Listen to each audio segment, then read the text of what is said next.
You know, I don't care if this movie's not even in theaters anymore. I'm gonna review it, gosh darn it! The laser is 'cause I like sci-fi.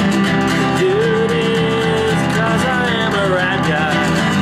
99 is 'cause I like Wayne Gretzky. That's why I'm Lazy Dude 99. Laser time and we're gonna do a review. Yes, we're gonna review. Let's talk about movies and comics too. Let's all go watch a review.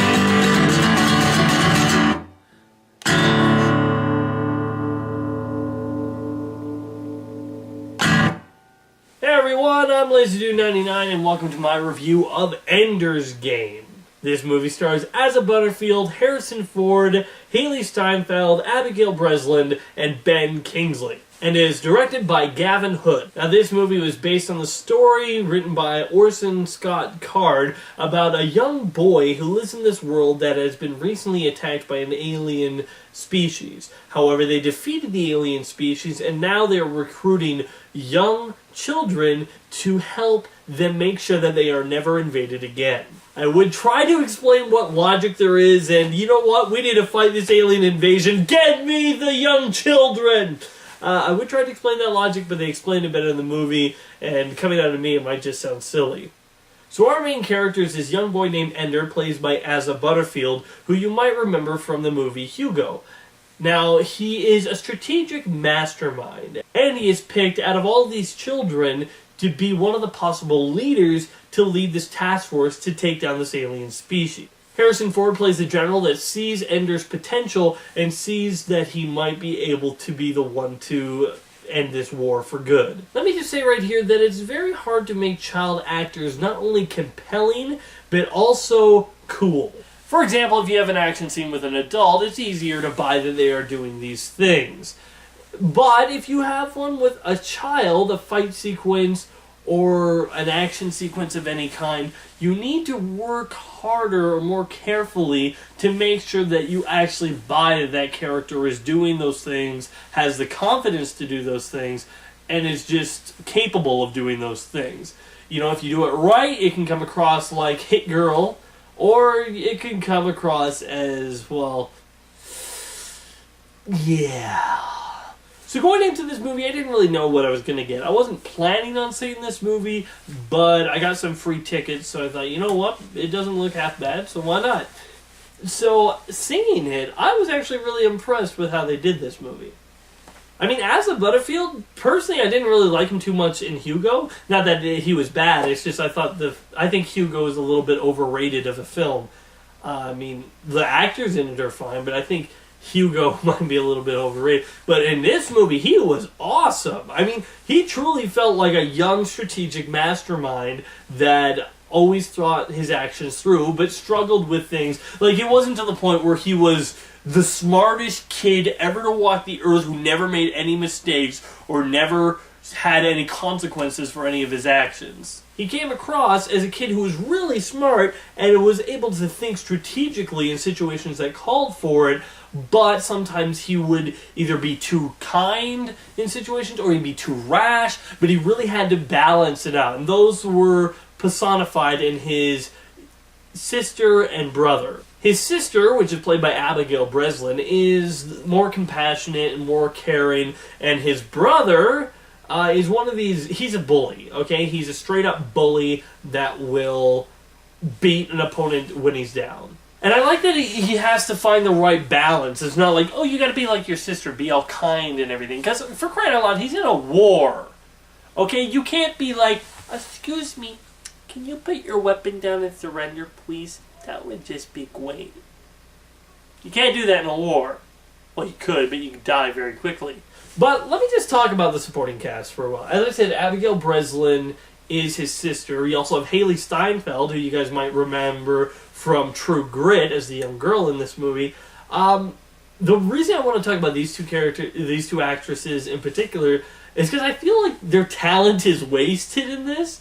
Like, not that they did a bad job or there wasn't a whole lot for the characters to work with. I mean, if you hired another child actor, they could at least act, and they did the scenes, I don't think it would have been that much different. It's just like, I've seen these two actresses do really good roles before, and I want to see them have a role with a little bit more meat on them, and they're not really given a role with a lot of stuff to do with it.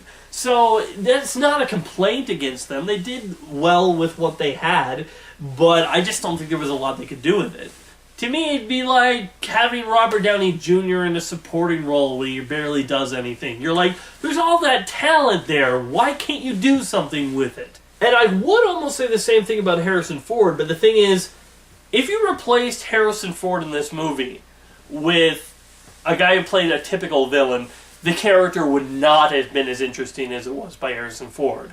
Harrison Ford made this character that I think anybody else would have played as straight up, I'm a general and I like to shoot stuff and kill things and stuff like that. And Harrison Ford played it as a man who's not fully driven by hate or is just, I want everything dead. He's a guy that understands strategy, and he probably was someone who was very important in this war, and now that the war's over, he wants to make sure that it never happens again, and therefore he's going to go to any means necessary to ensure that it doesn't happen again. And you really see that throughout his performance.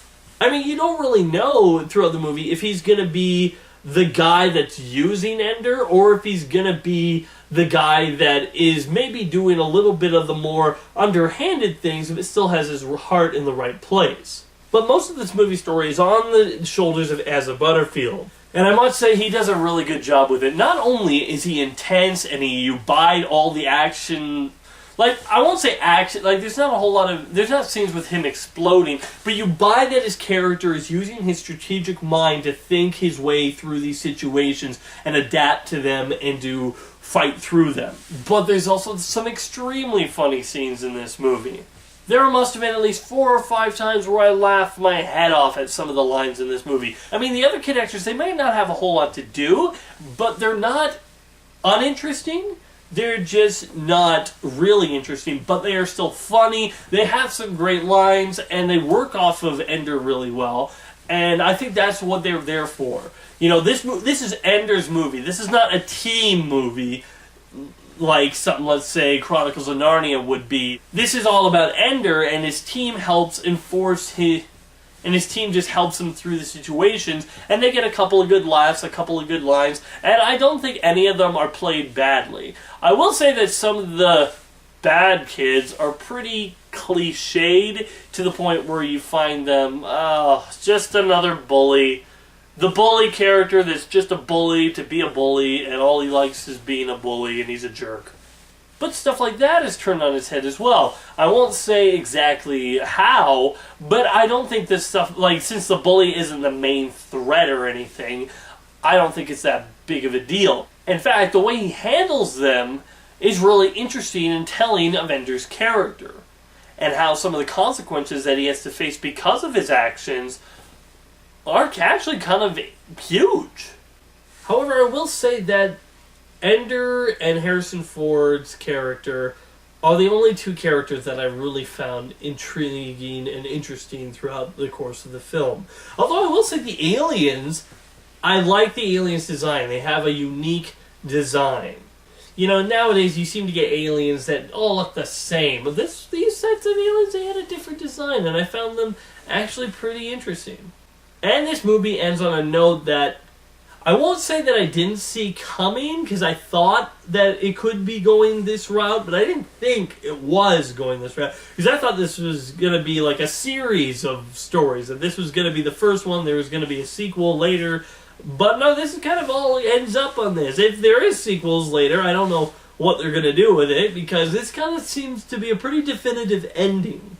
I will say that I know that this probably isn't a movie that is in theaters in your local theater anymore, but if you live in a city that has the cheap theaters and they're playing movies that have already been in theaters for a while, and you haven't seen Ender's Game yet, I would say that this is definitely a movie worth checking out. It's a fun movie, it's got some good action, it's got some good characters, it's got some good strategic thinking. I like movies like this that get you thinking about how he's going to get out of the situation rather than waiting for him to plow through. So if it's in a cheap theater near you, I would say check it out. So I am giving Ender's Game a 7.5 out of 10. It's a fun movie, it's definitely worth checking out if you're into science fiction, and it has a really good main character that carries you through the whole film. So remember guys, I'm LazyD99, and if I don't like it, it's not worth it. See you around. Be sure to check out more of my other videos on my channel, and wait for more coming soon.